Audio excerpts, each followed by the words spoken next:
ಯೋಜನೆಗಳ ಬಗ್ಗೆ ದೇಸಿ ತರಬೇತಿದಾರರಿಗೆ ಮಾಹಿತಿ ನೀಡಿದ ಜಂಟಿ ನಿರ್ದೇಶಕ ತಿರುಮಲೇಶ್. ಕೃಷಿ ಇಲಾಖೆಯ ವಿವಿಧ ಯೋಜನೆಗಳು ಹಾಗೂ ರೈತರಿಗೆ ಲಭ್ಯವಿರುವ ಸೌಲಭ್ಯಗಳ ಕುರಿತು ಚಿಕ್ಕಮಗಳೂರು ಜಿಲ್ಲಾ ಕೃಷಿ ಜಂಟಿ ನಿರ್ದೇಶಕರಾದ ಶ್ರೀ ತಿರುಮಲೇಶ್ ಅವರು ಕೃಷಿ ವಿಜ್ಞಾನ ಕೇಂದ್ರದ ಮೂಡಿಗೆರೆ ದೇಸಿ ತರಬೇತುದಾರರಿಗೆ ಮಾಹಿತಿ ನೀಡಿದರು.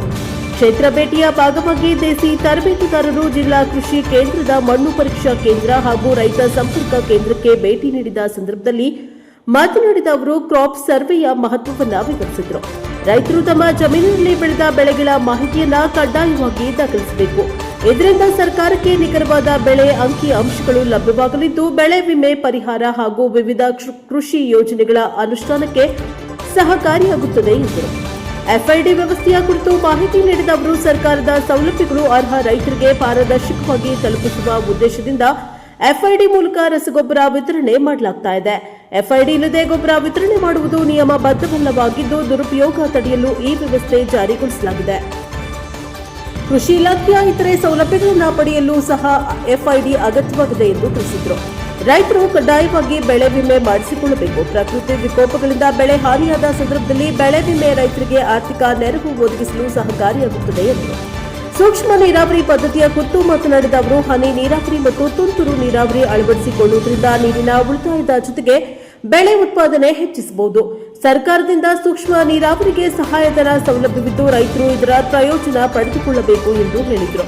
ಕೃಷಿ ಯಾಂತ್ರೀಕರಣದ ಮಹತ್ವವನ್ನು ವಿವರಿಸಿದ ಅವರು ಆಧುನಿಕ ಕೃಷಿ ಯಂತ್ರೋಪಕರಣಗಳ ಬಳಕೆಯಿಂದ ಕೃಷಿ ಚಟುವಟಿಕೆಗಳು ಸುಲಭವಾಗಿ ಹಾಗೂ ಕಡಿಮೆ ವೆಚ್ಚದಲ್ಲಿ ಪೂರ್ಣಗೊಳ್ಳುತ್ತವೆ. ಯಂತ್ರೋಪಕರಣಗಳ ಖರೀದಿಗೆ ಸರ್ಕಾರ ವಿವಿಧ ಯೋಜನೆಗಳ ಮೂಲಕ ಸಹಾಯಧನ ನೀಡುತ್ತಿದೆ ಎಂದು ಮಾಹಿತಿಯನ್ನ ನೀಡಿದರು. ಉತ್ತಮ ಗುಣಮಟ್ಟದ ಬೀಜ ವಿತರಣೆ, ಮಣ್ಣಿನ ಆರೋಗ್ಯ ಸಂರಕ್ಷಣೆ, ಸಾವಯವ ಕೃಷಿ ಉತ್ತೇಜನ, ತೋಟಗಾರಿಕಾ ಬೆಳೆಗಳ ಪ್ರೋತ್ಸಾಹ ಸೇರಿದಂತೆ ಕೃಷಿ ಇಲಾಖೆಯ ಹಲವು ಯೋಜನೆಗಳ ಸದುಪಯೋಗವನ್ನು ರೈತರು ಪಡೆದುಕೊಳ್ಳಬೇಕು ಎಂದು ಜಂಟಿ ನಿರ್ದೇಶಕರು ಕರೆ ನೀಡಿದರು. ಈ ಸಂದರ್ಭದಲ್ಲಿ ಅನುವುಗಾರರಾದ ರಾಮಚಂದ್ರಪ್ಪ ಹಾಗೂ ದೇಸಿ ತರಬೇತುದಾರರು ಉಪಸ್ಥಿತರಿದ್ದರು. ನಂತರ ಕೆಂಕೆರೆ ಗ್ರಾಮದ ರೈತರ ಜಮೀನಿಗೆ ಭೇಟಿ ನೀಡಿದ ದೇಸಿ ತರಬೇತುದಾರರು ಸಮಗ್ರ ಕೃಷಿ ಪದ್ಧತಿ ಹಾಗೂ ರೈತರು ಅನುಸರಿಸುತ್ತಾ ಇರುವ ಕೃಷಿ ವಿಧಾನಗಳ ಕುರಿತು ಮಾಹಿತಿ ಪಡೆದುಕೊಂಡರು. ಬ್ಯೂರೋ ರಿಪೋರ್ಟ್ ಪ್ರದೀಪ್ ಹೆಕ್ಷಿ, ಪ್ರಶಾಪ ಟಿವಿ, ತರೀಕೆರೆ. ಕೃಷಿ ಹೋಗ್ತಾ ಹೋಗ್ತಾ ಹೋಗ್ತಾ ಎಲ್ಲ ಲ್ಯಾಬೋರೇಟರಿ ಸಿಸ್ಟಮ್ ಬರ್ತದೆ, ಕನ್ವರ್ಟ್ ಆಗುತ್ತೆ. ಈಗೇನು ನಾವು ಇಷ್ಟು ಉಳುಮೆ ಮಾಡ್ತೀವಿ, ಇನ್ನೊಂದು ಮತ್ತೊಂದು ಒಕ್ಕಣೆ, ಇವೆಲ್ಲ ಮುಂದಿನ ದಿನಗಳಲ್ಲಿ ಮಾಯ ಆಗಿ ಈಗ ಆಲ್ರೆಡಿ ದನಕರುಗಳೆಲ್ಲ ಮಾಯ ಆಗೋಗಿದ್ದಾವೆ. ಕೃಷಿ ನಾವು ನೀವು ಇಮ್ಯಾಜಿನ್ ಮಾಡ್ಕೊಳ್ಳಲಾರದಂಥ ರೂಪದಲ್ಲಿ ಮುಂದಿನ ದಿನಗಳಲ್ಲಿ ಇನ್ನೊಂದು 10 ವರ್ಷಗಳ ನಂತರನೋ 15 ವರ್ಷಗಳ ನಂತರನೋ ನಮ್ಮ ಮುಂದೆ ಬರುತ್ತೆ. ಅವತ್ತೇನಪ್ಪ ಅಂತಂದರೆ ಬೇರೆ ಇವತ್ತೇನು ನೋಡ್ತಾ ಇದೀವಿ ನಾವು, ಹೊಲ ಗದ್ದೆ, ಉಳುಮೆ, ಕೊಯ್ಲು ಇವೆಲ್ಲ ಬಹುಶಃ ಯಾವೂ ಇರಲಿಕ್ಕಿಲ್ಲ, ಬೇರೆ ಇನ್ನೇನೋ ಬರ್ತದೆ ಅನ್ನೋಂಥದ್ದು ಒಂದು ನಮ್ಮ ಕಲ್ಪನೆ. ಅದಕ್ಕೆ ನಾವೆಲ್ಲ ಸಜ್ಜಾಗಬೇಕು, ಸನ್ನದ್ಧರಾಗಬೇಕು. ಹೆಚ್ಚು ಹೆಚ್ಚು ಡಿಜಿಟಲೀಕರಣ ಏನಿದೆ ಅದನ್ನು ನಾವೆಲ್ಲರೂ ಕೂಡ ಹ್ಯಾಂಡಿಯಾಗಿ ಆಪ್ರೇಟ್ ಮಾಡೋ ಥರ ನಾವು ಕಲ್ತ್ಕೋಬೇಕು.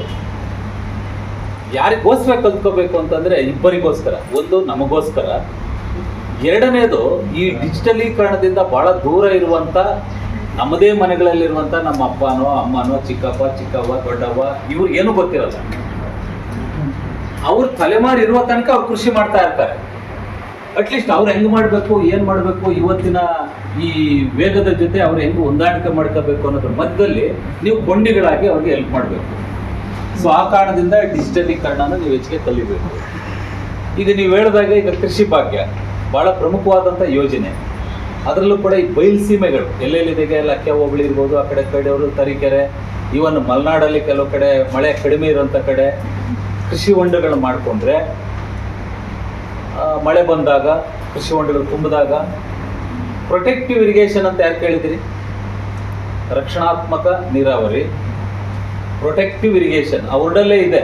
ಏನಂಗಂದ್ರೆ ಪ್ರೊಟೆಕ್ಟಿವ್ ಇರಿಗೇಷನ್ ಒಂಚೂರು ನೀಟಾಗಿ ಅರ್ಥ ಆಗಂಗೆ ಯಾರಾದ್ರೊಬ್ರು ಹೇಳಿ, ಎಕ್ಸ್ಪ್ಲೇನ್ ಮಾಡಿ ಒಂದೆರಡು ಲೈನ್.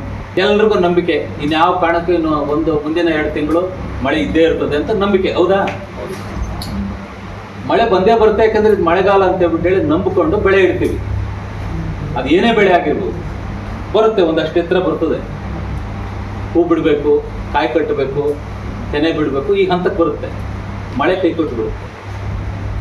ಆವಾಗ ಯಥೇಚ್ಛವಾಗಿ ಮಳೆ ಬಂದಾಗ ಯಾವ ರೀತಿ ಅದಕ್ಕೆ ನೀರು ಒದಗಿಸ್ತಾ ಇತ್ತು, ಅಥವಾ ಒಂದು ಸ್ವಂತ ಬೋರ್ವೆಲ್ ಇದ್ದಿದ್ರೆ ಕೆರೆ ಇದ್ದಿದ್ರೆ, ನದಿ ಅಂಗಳ ಇದ್ದಿದ್ರೆ ಎಷ್ಟು ನೀರು ಕೊಡ್ತಾ ಇದ್ವು, ಅಷ್ಟು ನೀರು ಕೊಡಕ್ಕಾಗ್ಲಿಲ್ಲ ಅಂದ್ರೂ ಈ ಸಾಯುವಂತ ಬೆಳೆನ ಅಟ್ಲೀಸ್ಟ್ ಬದುಕಿಸ್ಕೊಳ್ಳೋದಕ್ಕೆ ಏನ್ ಮಾಡ್ಬೋದು?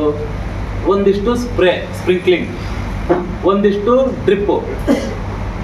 ರಕ್ಷಣಾತ್ಮಕ ಅಂದ್ರೆ ಅದೇ, ದಿನಾ ನೀರು ಕೊಡಕ್ಕಾಗಲ್ಲ ನಿನಗೆ, 3 ದಿನಕ್ಕೊಂದ್ಸರಿ ಕೊಡ್ತೀನಿ, ವಾರಕ್ಕೊಂದ್ಸರಿ ಕೊಡ್ತೀನಿ, ಅಟ್ಲೀಸ್ಟ್ 15 ದಿನಕ್ಕೊಂದ್ಸರಿ ಕೊಡ್ತೀನಿ.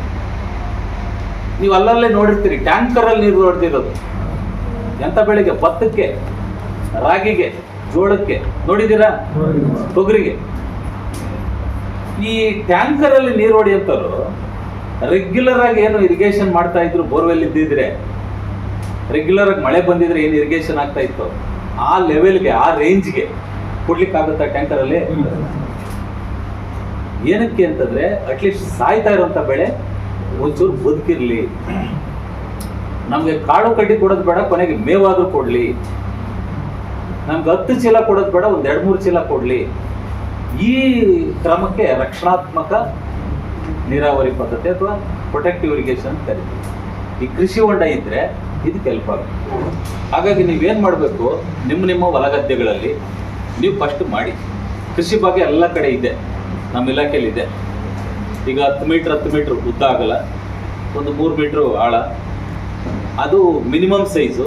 ಅಲ್ಲಿಂದ ಹಿಡ್ಕೊಂಡು 23 ಉದ್ದ ಅಗಲ 23 ಮೀಟ್ರು, ಅಡಿನೂ ಅಲ್ಲ, ಅಷ್ಟು ಅಗಲ ಬರುತ್ತೆ. ಆಳ ಮಾತ್ರ 3 ಮೀಟ್ರ್.